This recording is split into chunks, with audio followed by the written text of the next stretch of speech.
Hello friends, welcome to यूवेन classes. आप सभी का यूवेन क्लासेस में हार्दिक स्वागत है। जैसा कि आप सभी जानते हैं कि राजस्थान का इतिहास जो हमने क्लास स्टार्ट की है कल, ठीक है, उसमें हमने सबसे पहले चौहान वंश को पढ़ना शुरू किया था। चौहान वंश में हमने पढ़ा था कि चौहानों की जो उत्पत्ति है किस तरह से हुई, और उसमें चौहानों की जो है नींव किसने रखी, चौहान वंश की नींव किसने रखी, वासुदेव ने रखी। ठीक है, शाकंभरी माता का मंदिर बनवाया वासुदेव ने, जिस मंदिर को क्या कहा जाता है, देवयानी तीर्थ स्थल या तीर्थों की नानी कहा जाता है।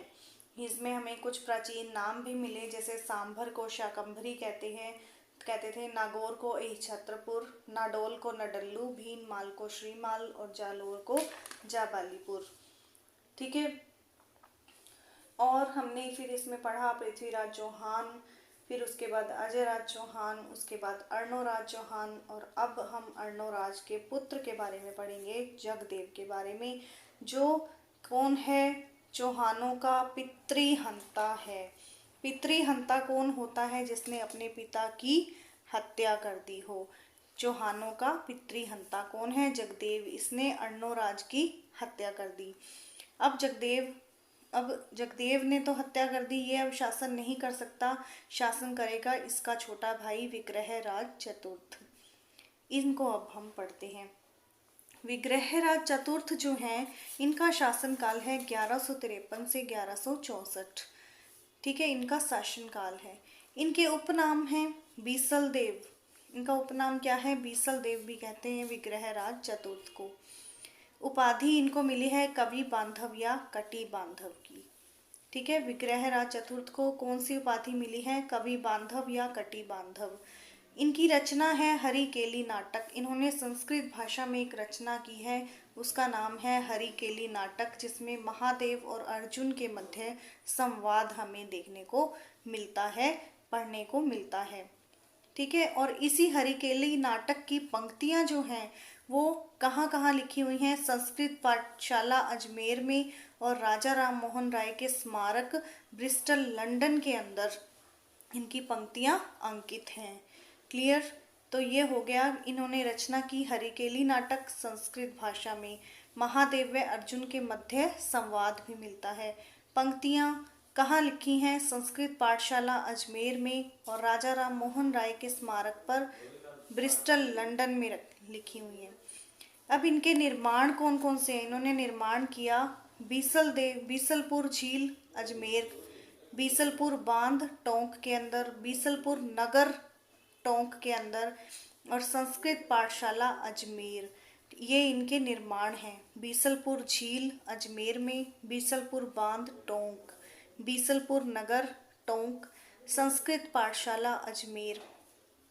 अब ये संस्कृत पाठशाला की कहानी क्या है कि ये इन्होंने संस्कृत पाठशाला तो बनवा दी अजमेर में, लेकिन उस समय गुलाम वंश का संस्थापक जो कुतुबुद्दीन ऐबक था, इसने 1194 में इस पाठशाला को तोड़वाकर मस्जिद में इसको कन्वर्ट करवा दिया। कुतुबुद्दीन ऐबक ने 1194 में क्या किया? इस संस्कृत पाठशाला को तोड़वा दी और यहाँ पे इन्होंने मस्जिद बनवा दी। अब यहाँ क्या होता है? प्रतिवर्ष पंजाब शाह पीर का 2.5 दिन का उर्स भरता है, और कहते हैं कि 2.5 दिन में इसका निर्माण हुआ था, इसीलिए इसे 2.5 दिन का झोपड़ा कहा जाता है। तो 2.5 दिन का झोपड़ा कौन सा है? संस्कृत पाठशाला अजमेर, जिसे तोड़वाकर कुतुबुद्दीन ऐबक ने क्या बनवा दिया? मस्जिद बनवा दी। विग्रहराज चतुर्थ का जो काल है वो चौहानों का स्वर्ण काल कहलाता है, क्योंकि ये हैं जो इन्होंने बहुत सारे निर्माण करवाए, इन बहुत ये फेमस भी रहे, तो ये इनका जो काल है वो स्वर्ण काल कहलाता है। विग्रहराज के दरबारी, इनके दरबारी हैं सोमदेव जिसने ललित विग्रहराज ग्रंथ की रचना की। ठीक है, इससे क्वेश्चन बनता है कि विग्रहराज सोमदेव कौन है? विग्रहराज के दरबारी। ये रचना किसकी है? ललित विग्रहराज किसकी रचना है? सोमदेव की। बीसलदेव रासो किसकी रचना है? नरपति नाल्हे की।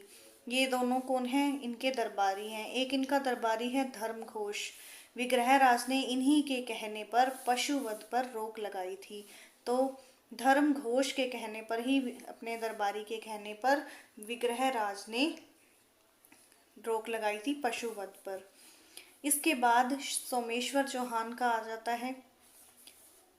सोमेश्वर चौहान, इनके मंत्री हैं कैमाश राठौड़ और कदम्ब राठौड़। इसी ने अहिछत्रगढ़ नागौर का निर्माण करवाया था और इनका विवाह हुआ था कर्पूरी देवी से। इनके समकालीन शासक था गुजरात का भीमदेव द्वितीय। इसी के साथ लड़ता हुआ सोमेश्वर मारा गया था। तो इनका तीनों भाइयों का तो शासन खत्म। अब शासक कौन बनेगा? जो सोमेश्वर चौहान का पुत्र है, पृथ्वीराज चौहान तृतीय, अब अगला शासन वो संभालेगा। सोमेश्वर चौहान का विवाह कर्पूरी देवी और इन दोनों का जो पुत्र है वो पृथ्वीराज चौहान तृतीय है। पृथ्वीराज चौहान तृतीय, इनका शासनकाल है 1177 से 92 तक, 1192। जन्म इनका 1166 में होता है। अहिल्या पाटन गुजरात में इनका जन्म होता है।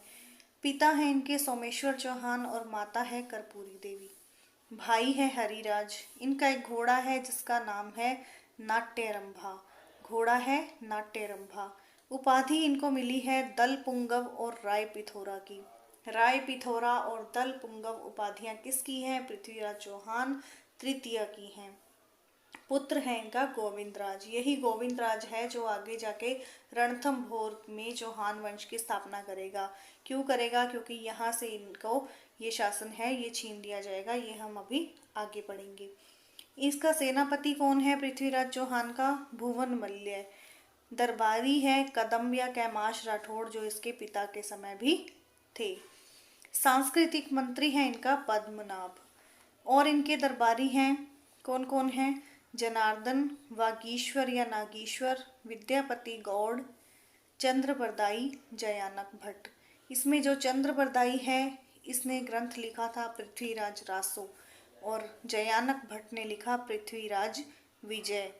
पृथ्वीराज विजय किसका ग्रंथ है? जयानक भट्ट का। और पृथ्वीराज रासो किसका ग्रंथ है? चंद्रबरदाई द्वारा रचित है। अब क्या होता है? महोबा यूपी के परमर्दी देव चंदेल के सेनापति आला उदल है। 1184 में ये माउंट आबू में युद्ध करते हैं और पृथ्वीराज यहाँ पे अपनी पिता की मृत्यु का बदला ले लेते हैं, क्योंकि गुजरात के जो भीमदेव थे उन्होंने यहाँ इनको मारा था, इसके पिता को मारा था। इसके बाद कन्नौज यूपी जो है उसके जयचंद गढ़वाल की पुत्री है एक संयोगिता। अब पृथ्वीराज तृतीय को संयोगिता से प्रेम हो जाता है। कन्नौज यूपी के जयचंद गढ़वाल की पुत्री संयोगिता। लेकिन जब जयचंद गढ़वाल को इस बात का पता लगता है तो वो क्या करते हैं? स्वयंवर का आयोजन करते हैं अपनी पुत्री के लिए। यहाँ पर संयोगिता क्या करती है? किसी भी वर के गले में माला न डालकर जो संयोगिता है वो पृथ्वीराज की मूर्ति में माला डाल देती है। इसके बाद संयोगिता को कैद कर लिया जाता है, उसी के घर में उसको कैद कर दिया जाता है। लेकिन पृथ्वीराज जो है वो इसे भगा कर ले जाते हैं और दोनों गंधर्व विवाह कर लेते हैं। गंधर्व विवाह मतलब भाग कर विवाह कर लेना। अब विवाह हो गया। इसके बाद तराइन का प्रथम युद्ध होता है। तराइन का प्रथम युद्ध कौन लड़ेगा? अब इसके साथ मुगल शासक जो है मोहम्मद गोरी, वो लड़ेगा पृथ्वीराज तृतीय के साथ। इनका सेनापति है, पृथ्वीराज का सेनापति है गोविंद राय। इसने क्या किया? गोरी पर भाले से वार किया। गोरी भाग जाता है, उस वक्त कोई वो आगे नहीं आता, इसलिए पृथ्वीराज चौहान की जीत हो जाती है। तराइन का दूसरा युद्ध है 1192 में। एक साल बाद फिर से मोहम्मद गोरी आता है, लेकिन इस बार वो कूटनीति अपनाता है। इसे कहता है कि हम संधि करते हैं और युद्ध को यहीं खत्म कर देंगे। लेकिन युद्ध को खत्म नहीं करना था, इसकी कूटनीति थी कि इसने क्या किया? पृथ्वीराज तृतीय से तो हस्ताक्षर करवा लिए संधि पर, लेकिन खुद हस्ताक्षर नहीं किए इसने और ये चला जाता है। पृथ्वीराज जान पड़ते हैं कि मैं तो अब जीत चुका हूँ, तो वो अपने जीत का जश्न मना रहे होते हैं। वो मदिरा सेवन कर लेते हैं। उस समय गोरी आता है और उन पर हमला करके उसको पृथ्वीराज चौहान को बंदी बनाकर अपने साथ गजनी अफगानिस्तान में ले जाता है। ठीक है। तो इनका दूसरा युद्ध जो है वो मोहम्मद गोरी क्या करता है, कूटनीति अपनाता है, उसको संधि करने के लिए मना लेता है कि हम युद्ध नहीं करेंगे, हम संधि करते हैं। संधि पर उससे हस्ताक्षर करवा लेता है। पृथ्वीराज चौहान जो तृतीय है वो मान जाते हैं और वो हस्ताक्षर कर देते हैं। लेकिन गौरी हस्ताक्षर नहीं करता, वो चला जाता है। पृथ्वीराज चौहान को लगता है कि वो चला गया है, हार मानकर चला गया है। वे अपनी जीत का जश्न मनाते हैं, मदिरा सेवन भी कर लेते हैं। उस समय गोरी आता है और इस मौके का फायदा उठाता है, उन पर हमला करता है और उन्हें कैद करके अपने साथ गजनी अफगानिस्तान ले जाता है। पृथ्वीराज का एक दत्तक पुत्र भी है जलहन। चंद्रबरदाई क्या करता है, जो इसका दरबारी है पृथ्वीराज का, ये चौहान इसका चंद्रबरदाई का शासन जो है जलहन को सौंपकर गजनी चला जाता है इसको बचाने के लिए। अब ये चंद्रबरदाई अगर सीधा अपने वेश में जाता तो ये भी मारा जाता। तब क्या करता है, ये जो चंद्रबरदाई है एक फकीर के रूप में, ठीक है, जाता है उनके दरबार में और उनको कहता है, मोहम्मद गोरी को कहता है कि ये जिसे आप लेकर आए हैं यहाँ पर कैद करके, ये शब्द भेदी भाण बहुत अच्छे से चलाता है। तो उसने कहा, गौरी ने कहा कि मुझे ये कला ज़रूर देखनी है, लेकिन ये जो पृथ्वीराज चौहान है ये मेरे कहने पर कभी भी ये कला नहीं दिखाएगा। ये जो गौरी है पृथ्वीराज की आंखें फोड़ देता है जब ये अपने साथ इसको गजनी ले जाता है। चंद्रबरदाई जब कहता है कि इनके पास शब्द भेदी भाण की कला है और आप इसे ज़रूर देखें, तब